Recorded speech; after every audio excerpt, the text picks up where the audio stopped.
Lo udah denger belum? Ada sebuah legenda dari kalangan orang-orang muslim, di mana legenda ini sudah seringkali diceritakan dari mulut ke mulut. Dikisahkan bahwa ada sesosok makhluk yang menjadi sorotan dalam kisah dari mitologi Arab, di mana di dalam cerita ini, makhluk tersebut dianggap sebagai penciptaan paling dahsyat yang diciptakan oleh Allah Subhanahu wa Ta'ala. Dan pada pembahasan kali ini, gue akan membahas mengenai Falak, sang ular dunia. Jadi, Falak atau sang ular dunia menjadi pusat perhatian dikarenakan ukurannya yang sangat mengejutkan. Disebutkan bahwa dari ujung ekor hingga ujung kepala, Falak mampu mengisi ruang langit dari lapisan pertama sampai ke lapisan bumi ketujuh. Bahkan, hanya dengan membayangkannya saja, cukup membuat kita merasa ngeri akan kehebatan dari makhluk ini. Namun, tak hanya ukuran yang membuat Falak begitu mengerikan, melainkan kekuatannya yang begitu melegenda di seluruh alam yang ada di dunia. Karena hampir seluruh makhluk yang ada di lapisan bumi ini, dari yang paling kuat hingga yang paling lemah, semuanya merasa gemetar ketika bertatap muka dengan Falak, sang ular dunia.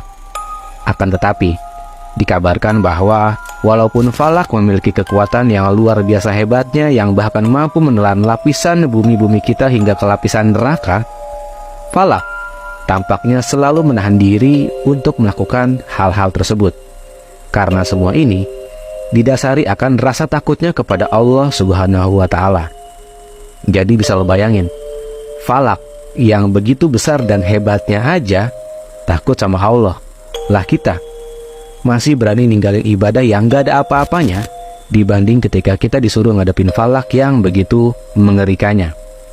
Lalu, Falak ini adalah sosok makhluk yang bertempat di neraka tingkat ketujuh dan menjadi sosok terbesar yang mampu mengisi keganasan neraka di tingkat ketujuh. Dan setelah itu, di dalam kisah-kisah mitologi, Falak diisyaratkan akan muncul ke lapisan bumi kita ketika nanti hari kiamat tiba. Dan dari kisah ini, harusnya kita paham sebanyak apa makhluk Allah yang membenci manusia karena kesombongannya kepada Sang Pencipta. Akan tetapi, dari banyaknya makhluk yang membenci manusia selain Falak, ada satu sosok yang mencintai kita sebagai manusia dengan tulus dan penuh dengan rasa cinta. Dan beliau adalah baginda besar Nabi Muhammad Sallallahu Alaihi Wasallam. Oh ya, ini adalah keyakinan yang dianut oleh umat Islam.